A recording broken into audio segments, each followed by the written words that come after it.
오늘 주일 예배에 오신 여러분 모두를 주님의 이름으로 환영하고 축복합니다. 항상 찬양이 좋지만 오늘 찬양도 들으면서 막 너무 좋았어요. 그래서 오늘 성령강림절인데 그래서 아마 성령에 관한 찬양을 하셨는데 이거 1년에 한 번만 들어야 되는 찬양인가요? 또 들을 수 있죠. 또 들어도 좋을 것 같아요.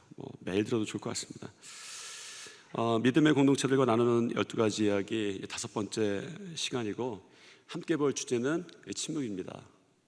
사실 어쩌면 성령 강림절, 오늘 또 청년주일인데 침묵이라는 주제가 그렇게 맞닿아 있는 것처럼 느껴지진 않습니다. 사실 침묵이라는 주제를 처음 정할 때도 사실은 우리 두란나 소원에서 이런 주제들 12개의 주제들을 이제 주었는데, 아마 성령 강림절이나 이런 것들을 염두에 두고 준 건 아닙니다. 이 주제를 지금 하고 있는 건 저희 교회의 계획이기 때문에 그렇죠. 그런데 이제 그런 고민 가지고 묵상하다 보니까 이게 다 맞닿아 있구나 이런 생각이 들었습니다. 오늘 그 청년들에게도 이 주제가 침묵 필요하다 생각했습니다. 청년들 침묵이 있으면 성공한다 이런 생각이 들었습니다. 아인슈타인이 말년에 기자회견에서 인생의 성공 공식에 대해서 기자회견에서 말을 했어요. 이분이 인생 성공학자는 아니고 물리학자인데 아마 인생을 살다 보니까 어떻게 하냐 인생이 성공하더라 이런 생각이 좀 들었던 것 같아요. 그래서 그 공식을 이렇게 말했습니다. S는 X 더하기 Y 더하기 Z, Z다 이렇게 이야기를 했습니다. S는 성공이에요. 성공은 X, 1 더하기 Y, 놀이 더하기 Z, 침묵이다 이렇게 했습니다. 이렇게 하면 그러니까 일과 놀이와 침묵을 더하면 성공한다 이렇게 이야기를 한 거예요. 그러니까 성공하기 위해서 침묵 필요한 주제입니다. 삶에 대한 이야기만이 아니라 신앙생활에 있어서도 그렇습니다. 오늘 이 침묵에 대한 이야기를 우리 청년들하고도 할 텐데, 제가 그런 생각을 했습니다. 우리 이 시간 이 침묵을 통해서 우리 청년들에게 전수해야 되는 게 뭐냐, 제가 판다 곰에 대한 영상을 전에 좀 본 적이 있습니다. 그러니까 가지가 얽힌 나무에서 내려와요. 그런데 그냥 내려면 안 되고 가지가 얽혀 있어갖고 어떤 데 굴처럼 통하면서 철봉처럼 잡는 것처럼 해서 내려와야 합니다. 그런데 그렇게 안 하고 방법을 모르니까 내려오다 중간에서 떨어져 버렸어요. 사육사가 그걸 이제 봤습니다. 아마 덩치는 컸지만 새끼에 성장한 지 얼마 안 되는 판다곰이었던 것 같아요. 사육사가 그걸 보고 나서 그 나무에 올라가서 철봉 잡고 내려오듯이 돌아서 내려오는 것을 보여줬습니다. 그랬더니 판다가 그것을 보고 따라하는 거예요. 이것이 무엇인가를 전수하는 것입니다. 시대가 좀 바뀌었죠. 옛날에는 도제 시스템이었습니다. 스승 밑에 가서 굴러가면서 배웠어요. 그런데 시대가 바뀌었죠. 기술의 전수가 역전되었습니다. 오히려 젊은 사람들에게 배워야 돼요. 컴퓨터도 배워야 되고 프로그램도 배워야 되고, 저도 이런 것은 우리 전도사님이나 우리 목사님들한테 배워야지 제가 가르쳐주지 못합니다. 기술은 젊은 사람들이 훨씬 낫습니다. 그런데 삶을 사는 지혜와 신앙은 그렇지 않습니다. 삶과 신앙은 기술이 아니라 길이기 때문에 그래요. 그래서 먼저 간 사람들의 지혜가 필요합니다. 이번 주 청년들에게 삶에 도움이 되었던 책을 한 권씩 선물해 주려고 합니다. 오늘 청년부 예배가 끝나면 밖에 꽂혀 있는 책꽂이에서 우리 어른들이 꽂아준 책을 한 권씩 가져가게 될 겁니다. 그 길을 가면서 도움이 됐던 책들을 우리가 이제 꽂죠. 저도 한 권의 책이 바로 떠올랐습니다. 감사하게도 오늘 주제가 침묵인데 일본의 소설가 엔도 시사쿠의 침묵이란 책이 떠올랐어요. 신학교 1학년 때 읽었던 책입니다. 이 책을 읽으면서 신앙에 굉장한 비장감을 느꼈던 책이에요. 저한테 도전도 됐고 저한테 신앙에 대해서 고민도 하게 만들었지만 한편으로 굉장히 비장하게 만들었습니다. 이 책이 17세기 일본에서 있었던 기독교 박해를 배경으로 쓰여진 책이죠. 로드리고라는 성직자를 주제로 쓰여진 소설이지만 이걸 소설이라기보다 실제로 있었던 일들입니다. 당시에 예수님을 믿으면 죽었어요. 여러 가지 방법으로 죽였는데 바다에 십자가를 세워놨습니다. 그러니까 썰물이 때에 세워진 십자가에 사람을, 기독교인을 매답니다. 그리고 얼마 후에 밀물대가 오면 물이 점점 차오르죠. 단숨에 죽이지 않고 고통 속에 죽였습니다.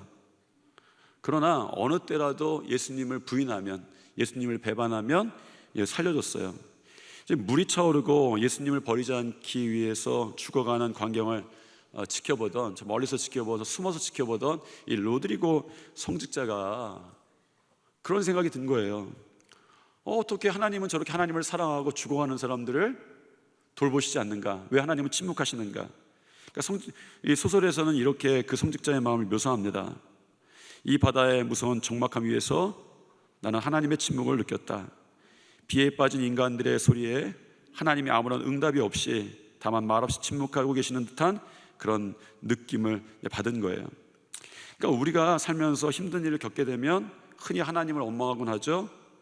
왜 하나님께서는 우리를 고통스러운 가운데 도와주지 않을까? 그런데 정말 기가 막힌 것은 우리가 하나님을 믿으면서 고통받지만 세상은 아무런 변화도 없는 거예요. 오히려 이 고난 가운데 있지만 세상은 너무나도 편안한 거죠. 평안한 것입니다. 내용 가운데 이 엔도시아크의 침묵이란 책의 내용 가운데 이런 이야기도 있습니다. 이해할 수 없는 것은 이 뜰 안의 정적과 매미 소리와 파리 날개 소리였다. 한 인간이 무참히 죽었는데도 바깥 세상은 전혀 그런 일이 없었던 것처럼 전혀 다름없이 계속 움직이고 있었다.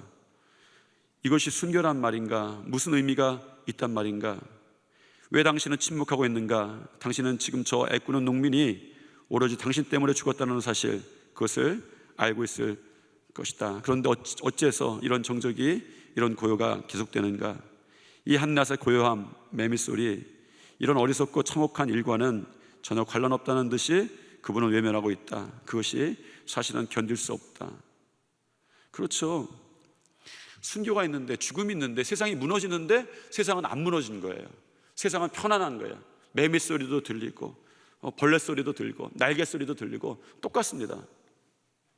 하나님의 침묵이 평소에는 큰 문제가 없죠. 문제는 정말 이해되지 않는 상황과 사건들 앞에서 하나님께 부르짖어 기도해도 하나님의 침묵과 만날 때입니다. 하나님의 부재와 만날 때예요.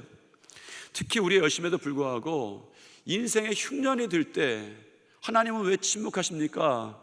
라고 얘기하는 것이죠. 하나님은 왜 간망하시는가? 시편을 보니까 우리의 신학의 선배들도 이 문제 때문에 하나님께 토해냈습니다. 시편 83편의 기자가 참다가 어느 날 하나님께 이렇게 기도하는 거예요. 하나님이여 침묵하지 마소서. 하나님이여 잠잠하지 마시고 조용히 하지 마세요. 이렇게 외칩니다. 시편 83편만이 아닙니다. 시편에 그런 이야기들이 계속 있어요. 시편 1절 여호와여 어찌하여 멀리 서시며 어찌하여 환난 때에 숨으시나이까. 시편 13편 1절 여호와여 어느 때까지니까 나를 영원히 잊으시나이까. 주의 얼굴을 나에게서 어느 때까지 숨기시겠나이까. 시편 22편 1절 내 하나님이여 내 하나님이여 어찌 나를 버리셨나이까. 어찌 나를 멀리하여 돕지 아니하시오며 내 신음소리를 듣지 아니하시나이까. 시편 28편 1절 여호와여 내가 주께 부르짖으오니 나의 반석이여 내게 귀를 막지 마소서. 주께서 내게 잠잠하시면 내가 무덤에 내려가는 자와 같을까 하나이다. 시편에 보니까 그런 기도를 참 많이 한 거예요. 주께서 잠잠하시니까 나에게 어떤 감정이 느껴졌냐면 무덤에 내려가는 것 같은 감정이 느껴진 거예요. 보통 어려운 이야기 할 때, 친한 사람들과 어려운 이야기 할 때 돌려 말하거나 주저하면서 이야기를 참 끝낼 듯 하면서 끝내죠. 그런데 제가 지금 읽어드렸던 시편 기자들의 하소연을 좀 보십시오. 특징이 있어요. 기도를 시작하자마자 1절에서 바로 이렇게 내뱉으면서 기도합니다. 하나님 어떻게 이렇게 침묵하십니까? 이렇게 기도하는 거예요. 하나님이 천지전능하시기에 하나님의 침묵이 이해가 안 되는 거예요. 하나님의 방관이 이해가 안 되는 거예요. 능력이 있는데 왜 안 해주시는지 이해가 안 되는 거예요. 왜냐하면 침묵은 우리의 고난에 대한 하나님의 용납인 거예요. 이해가 안 되는 것은 하나님이 왜 우리의 고난이 필요하시지? 라는 겁니다. 그리스도인들에게 고난이 있어야 된다면 그게 뭐냐는 거예요. 하나님이 그 고난이 필요하신가? 하나님의 침묵이 있을 때에 우리가 착각하는 것이 있습니다. 하나님의 침묵은 하나님이 필요하신 것이 아닙니다. 역설적이지만 우리가 필요한 거예요. 우리를 위해 필요합니다. 하나님은 우리의 고난이 전혀 안 필요하세요. 왜? 만약 그분이 고난이 필요하셨다면, 그것도 우리를 위한 고난이 필요하셨다면, 그것은 예수 그리스도의 고난이 완전한 거예요. 조금 더 부족하지 않습니다. 더 이상의 고난이 그분에겐 필요하지 않습니다. 우리는 우리를 위해서 하나님의 침묵을 깨고 싶어 합니다. 그런데 하나님은 우리를 위해서 침묵하시죠.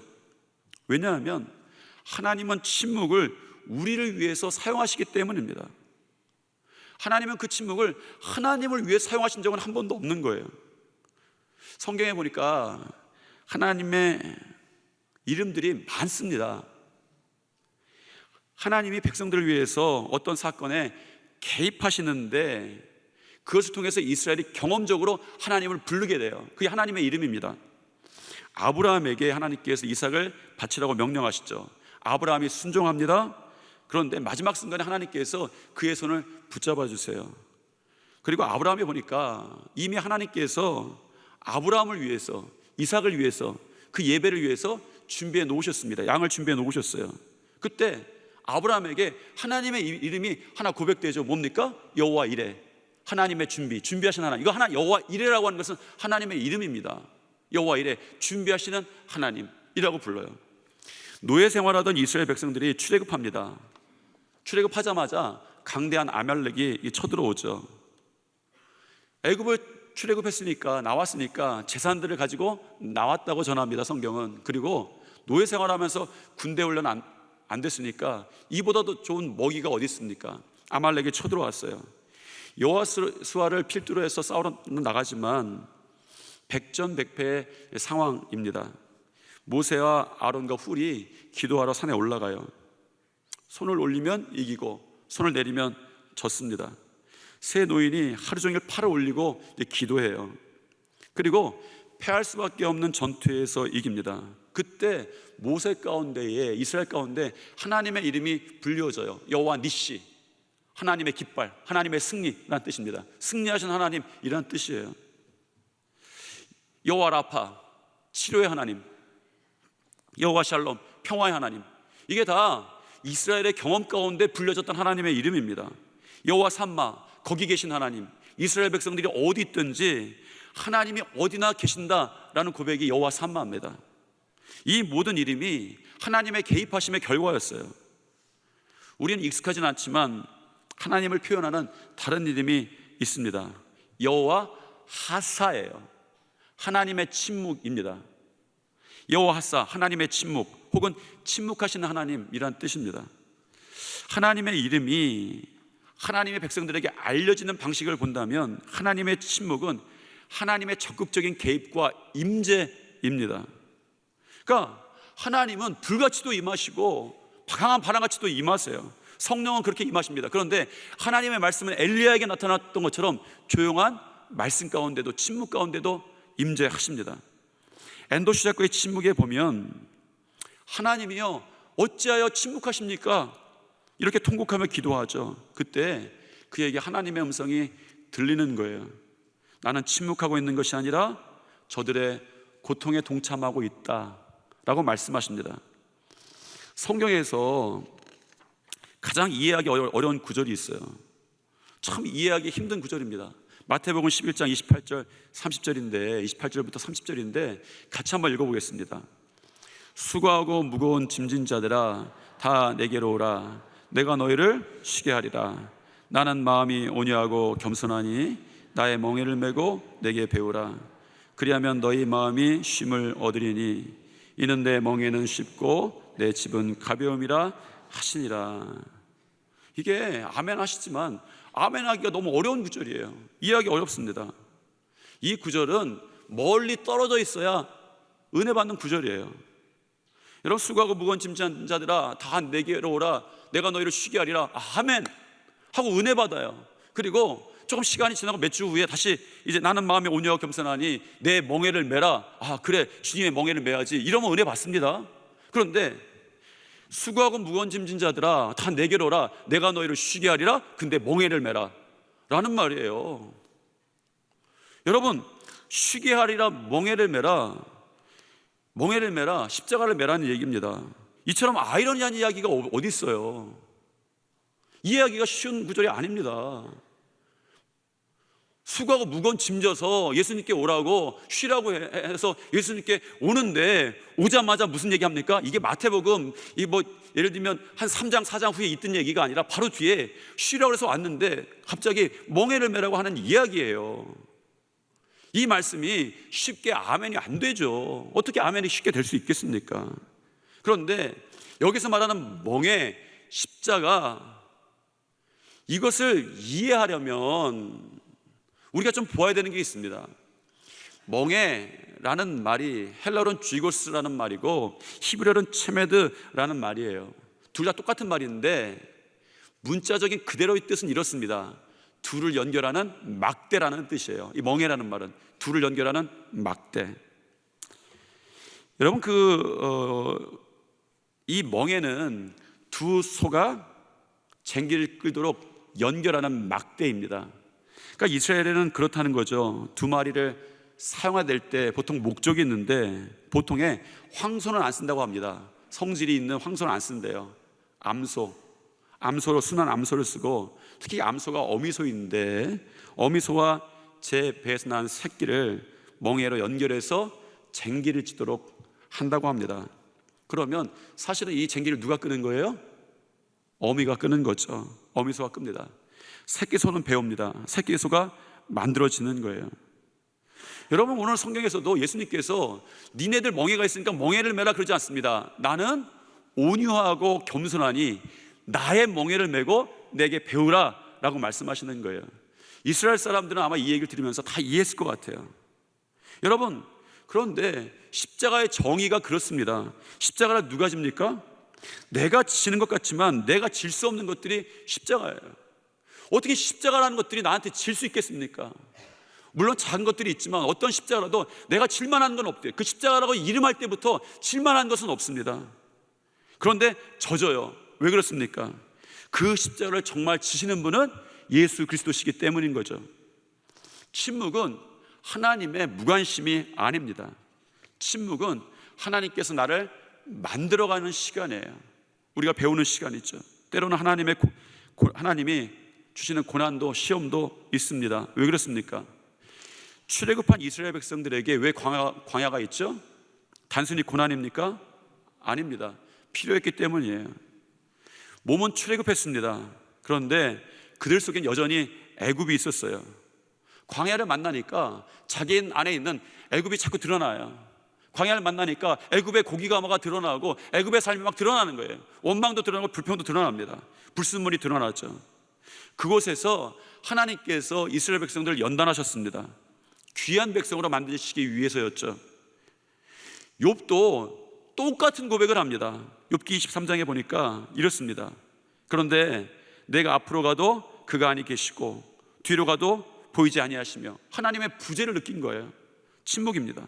그가 왼편에서 일하시나 내가 만날 수 없고 그가 오른편으로 돌이키시나 배울 수 없구나.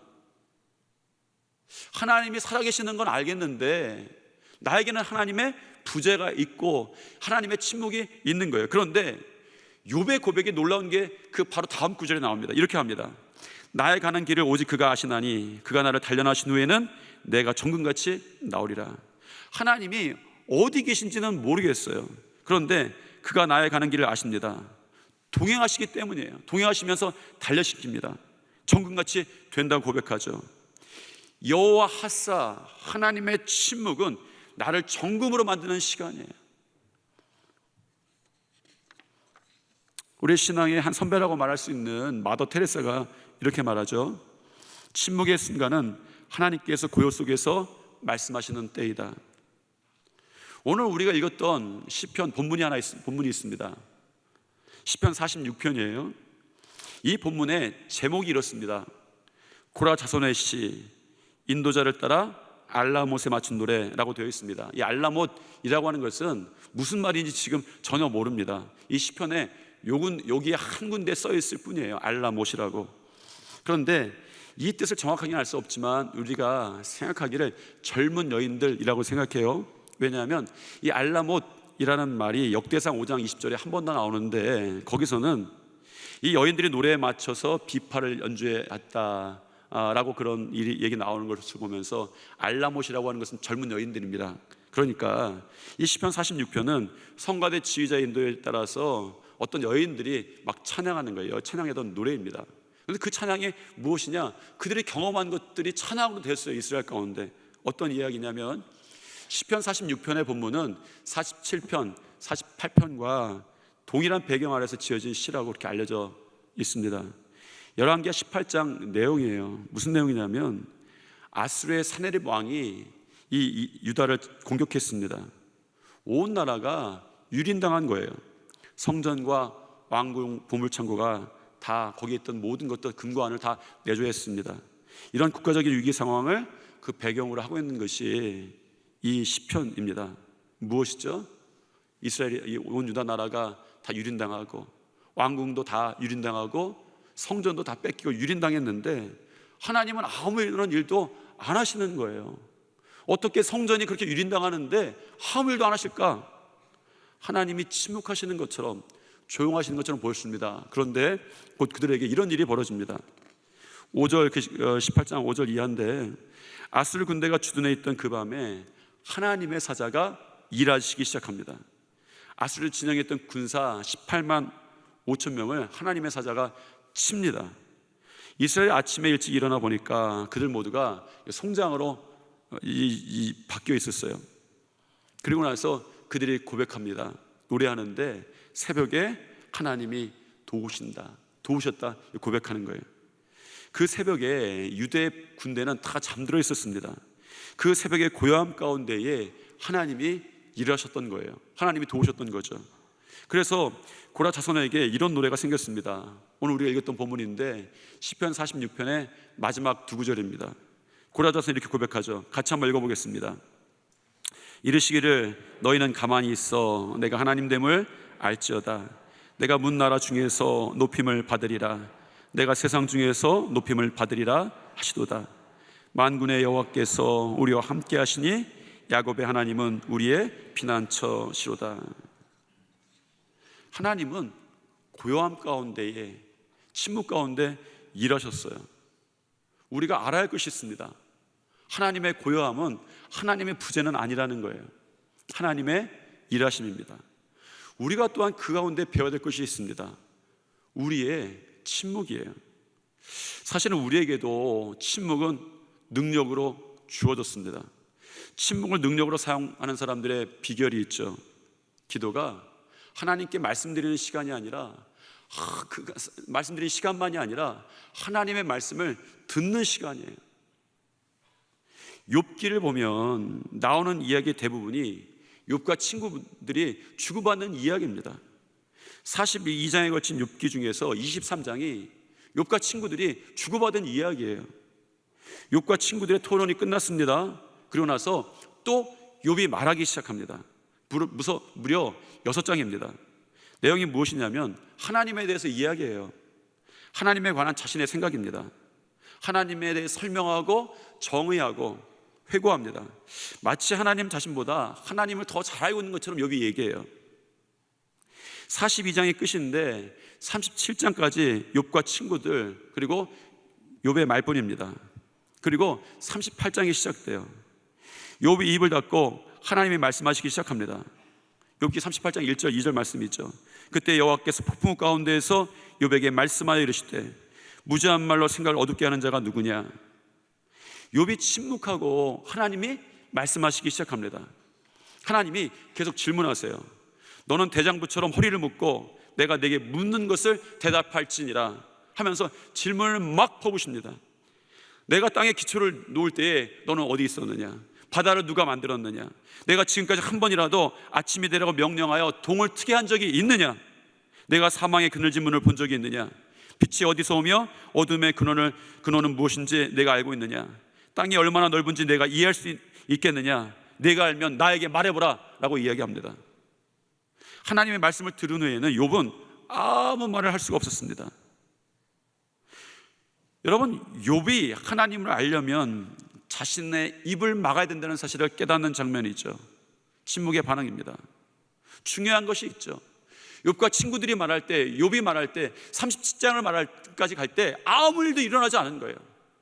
내가 이야기할 때는 아무 일도 일어나지 않았습니다. 하나님이 말씀하실 때에 일이 시작되는 거예요. 해결이 시작됩니다. 하나님이 말씀하시죠. 인생의 문제에 개입하십니다. 그제서야 문제가 해결되죠. 공식입니다. 내가 말을 많이 하여야 문제가 해결되는 것이 아닙니다. 하나님이 말씀하셔야 되는 것입니다. 시편의 기자가 말하죠. 이르시기를 너희는 가만히 있어 내가 하나님됨을 알지어다. 내가 문나라 중에서 높임을 받으리라. 내가 세상 중에서 높임을 받으리라 하시도다. 만군의 여호와께서 우리와 함께 하시니 야곱의 하나님은 우리의 피난처 시로다. 이 시편의 마지막 고백이 그것입니다. 왜 하나님께서 고요하십니까? 그런데 고요하신 중에 하나님이 일하셨어요. 그리고 나서 고백하는 것이 그것입니다. 너희는 잠잠히 있어 내가 하나님됨을 알지어다. 고요 속에서 하나님을 발견하는 장면이죠. 우리도 알아야 할 것이 있습니다. 침묵 가운데 하나님이 동행하시고 일하십니다. 침묵은 하나님의 부재가 아니죠. 우리가 해야 될 것이 있습니다. 침묵 가운데에 하나님이 하시는 일을 경험해야 합니다. 하나님의 음성을 들어야 합니다. 그리고 나서 우리의 고백도 그렇게 되기를 소망합니다. 하나님됨을 알지어다 라는 거예요. 여러분, 우리 주위 분들과 한번 인사하죠. 너희는 가만히 있어 하나님됨을 알지어다. 인사해보니까 좀 이상하시죠? 반말한 것 같죠? 우리 124년 역사인데 다시 한번 인사하겠습니다. 당신은 가만히 있어 하나님됨을 아십시오.